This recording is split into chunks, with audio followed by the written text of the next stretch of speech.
Panyaza Lesufi, the Gauteng government's executive head, promulgated a program that law enforcement believes was tainted with corruption. The Hawks, also known as the Directorate for Priority Crimes Investigation, seized the contract information from City Power in building its corruption probe. The Directorate told us that it was preparing several criminal charges, including contravention of the Prevention and Combating of Corrupt Activities Act. The 64 million rands paid as part of Gauteng Premier Panyaza Lesufi's township electrification program is central to the Hawks high-level corruption investigation into City Power, Johannesburg municipal entity. Ahead of the May 2024 national and provincial elections, Lesufi launched the Transformer Replacement Program, part of the provincial government's energy crisis plan to electrify townships and urban areas which had been without power for months and years. He announced the project in October 2023. In the office of the Premier's annual report for the 2023 and 2024 financial year, the Gauteng government stated that it had delivered 336 transformers across the province by the March 2024 project completion deadline. However, we can reveal that in December 2023, City Power paid a contractor, Mustard Seed Technologies, 64.5 million rands to buy only 81 transformers, which is around 24% of the claimed delivery and more than double the 32 million rands recorded in municipal and provincial documents as the budget for the project and the amount paid.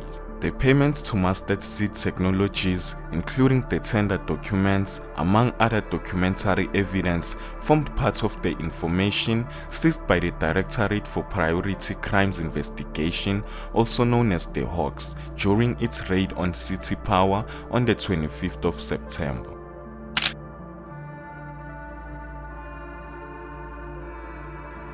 The search and seizure operation followed an initial raid on the municipal entity in July, part of the DPCI's probe into fraud and corruption worth about 500 million rands, focusing on operations at City Power. Hawk spokesperson Warrant Officer Tatohati Mavimbela said the unit's raid was in preparation for criminal charges against several senior officials, including contravening the Prevention and Combating of Corrupt Activities Act and flouting the Public Finance Management Act, among other alleged violations. Furthermore, we found that Mustard Seed Technologies continues to receive lucrative contracts from City Power.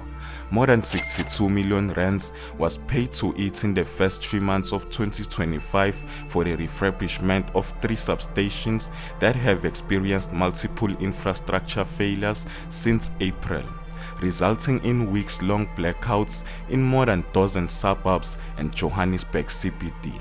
The new contracts with the entity are detailed in the municipal entity's third quarter performance report for its 2024 and 2025 financial year, covering January to March 2025 and recording a 600 million rands loss incurred by City Power in the period. Sizwe Pamla, the spokesperson for the Premier Office, confirmed that the provincial government established the Transformer program to benefit 6 Gauteng municipalities, but rejected claims that Lesufi was responsible for the alleged price inflation corruption at City Power. Pamla said, City Power is a municipal entity that reports to its own board and the City of Johannesburg governance structures, not to the Premier or the provincial government. His view seemingly contradicts Lesufi's contention in January 2024 when, during the unveiling of 19 transformers in Mfuleni, the Premier emphasized that he was the project head. I asked City Power to purchase transformers and deliver them to us. The provincial government said so we can bring the light to the people, and today we are delivering some of those transformers. Those were the words from Panyaza Lesufi. Nevertheless, Pamla reiterated that Lesufi was not operationally involved. The province provided funds as part of the Collaborative Energy Response Plan, but the procurement, contracting, and payment of service providers like Mustard Seed Technologies fall entirely under the mandate and oversight of City Power and the Johannesburg municipal authorities. Pamela added that Lesufi welcomed and supported the Hawks investigation, adding he has consistently maintained that the Gauteng provincial government under his leadership has zero tolerance for corruption.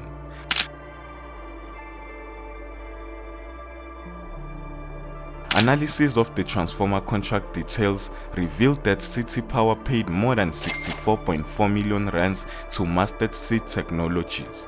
However, tolling up payment details showed that the total value of the purchases, including the commissioning of the old transformers, was just more than 62 million rands. This leaves a shortfall of more than 2.3 million rands, which is not explained in the payment documents. The documents recorded that City Power paid 550,000 per transformers. We sourced high-end transformers from the market, where the most expensive units of a heavy-duty transformer retailed at a mere 91,000 rands per device. Interestingly, City Power information sheets showed that the purchasing, delivery, and alleged installation of the 81 new transformers, as well as the decommissioning of the old ones, all happened on the same day, 22 December 2023. Another apparent case of price inflation at City Power occurred when it paid 100.6 million rands for electricity network infrastructure, despite the entity's own quotes indicating that the cost would be 8 million rands.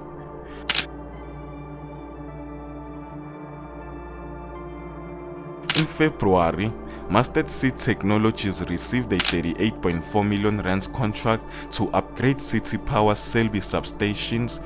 The substations has blown out at least 3 times since February, the latest occurring on 2 September.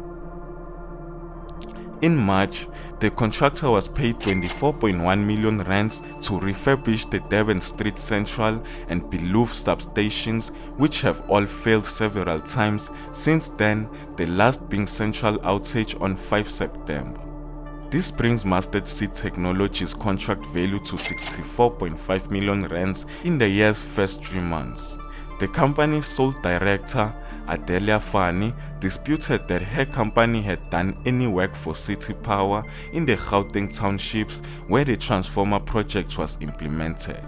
Fani did not respond to questions about the 62 million rands the company received this year for additional work at the entity. She added, "Furthermore, you must desist from dragging our company into the alleged unlawful activities at City Power, as these are malicious in nature and intended to malign our reputable company." She threatened legal action against us if her company was mentioned in the reportage. The timing of Lesufi's project launch ahead of last year's election, including the Premier's role in it, drew criticism from opposition parties, which accused the then governing ANC in Gauteng of using state resources for party political gain. The accusations followed the ANC's communication department apparent prominence at Gauteng government transformer events. The DA raised concern regarding the alleged lack of delivery in an October 2024 press release, claiming that Mfuleni local municipality residents encompassing Bophelong had not received the transformers Lesufi promised during the 2024 election campaign. The DA, casting doubt over Lesufi's leadership, added that a credible government knows how to make promises they cannot keep. The EFF's views were echoed by Action SA's Gauteng leader, Funzi Ngobeni, who stated during an interview with broadcaster Newsroom Africa that Lesufi used the Transformer project as a party political campaign for the elections. However, Pamela called assertions that the electrification project was a political campaign outrageous and entirely without the foundation. This is what Pamela told us. The Gauteng Energy Response Plan is a necessary ongoing intervention to address a critical service delivery challenge that predates and continues well beyond the election period. The work to replace transformers and switch them on has continued consistently after the polls, demonstrating its legitimacy as a service delivery program, not an electioneering tactic. About 26 transformers have been installed and switched on since the elections, which dispels the notions that this was only about the elections, he added. City Power spokesperson Isaac Mangena did not respond to questions sent on the 29th of September 2025. Y'all let me know what you think of this down in the comments. My name is Jay and this is Moment in Future, pulling you into the truth.